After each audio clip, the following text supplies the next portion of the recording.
Come on, hon, we don't have all day, my husband said to me as he opened the door to Freddy's frozen custard and steak burgers. I walked as fast as I could, but after my hip replacement, I really wasn't able to walk as well as I used to. Going as fast as I can, John. Give me a break here, I said, laughing, as I finally entered through those double doors. Welcome in, you guys, was the first thing we heard as we entered the whirlwind that was Freddy's. Almost all of the tables were filled with people of all backgrounds, enjoying their food with family, friends, and some enjoying their own company. The employees seemed to work like a conveyor belt at a factory, with everything moving quickly to ensure food gets to guests in a timely manner. How y'all doing today? Asked a short, black-haired girl on the register.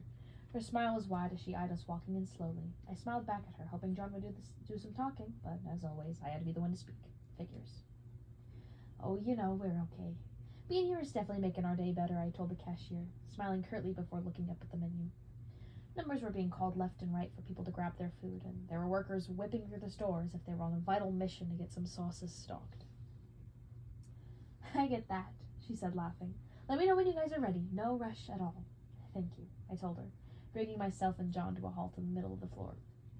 Kara, what you thinking? John asked me, pointing up at the giant menu board. I was thinking that prime rib steak burger, maybe some of them tater tots. I was just going to get a single, I think. Did you want to share the tots? I questioned, trying to hurry our order process along. The cashier was just standing there, staring eagerly at us. I didn't want this to take too long. Yeah, if you want, I'll get a large then, he told me. I'll go get us a table. I walked up to the counter, finally relieving that poor cashier from standing at the register awkwardly. She had a kind smile and voice, but she seemed almost as shy as I am.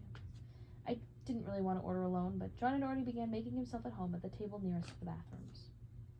What can I get for you guys today? She asked kindly. I'll take a single of whatever you have. The original, I think?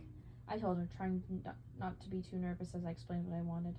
I'm sorry for any confusion. My husband and I aren't from here. Oh, really? The cashier asked, her eyes sparkling with intrigue. Where are you guys from? John and I are from North Dakota, actually, I explained after a moment of processing her question. No one had ever asked me this question before, especially not at a fast food restaurant, so it took me a few seconds to gather my anxious thoughts. That's wonderful. I've never been, but I've been to South Dakota. What's it like up there? Oh, cold, I told her, laughing slightly. She laughed as well. We like it down here much better. Well, I'm glad you guys are enjoying being down here. She handed me the receipt as she talked. You'll be order number 100 today. I walked back to John with the receipt and our cups after filling my own drink, then sat down across from him. Within no time at all, our food was brought out to us by the same girl who had taken our order. Here's that food for you guys.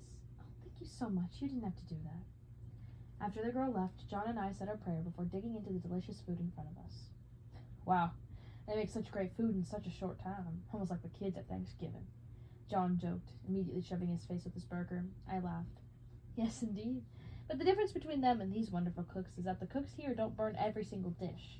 I watched as John's eyes sparkled at my joke. The two of us sat in pleasant silence as we ate our meals. It had been a long time since the two of us had eaten together without any sort of fight, so I was very glad that we were enjoying ourselves.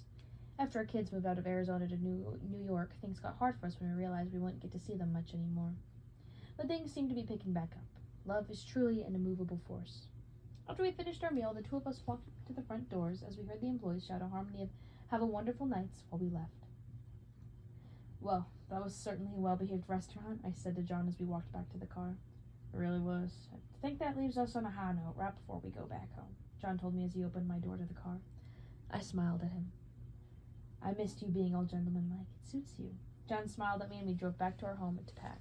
The next day is going to be a long one, but the journey is all worth it in the end.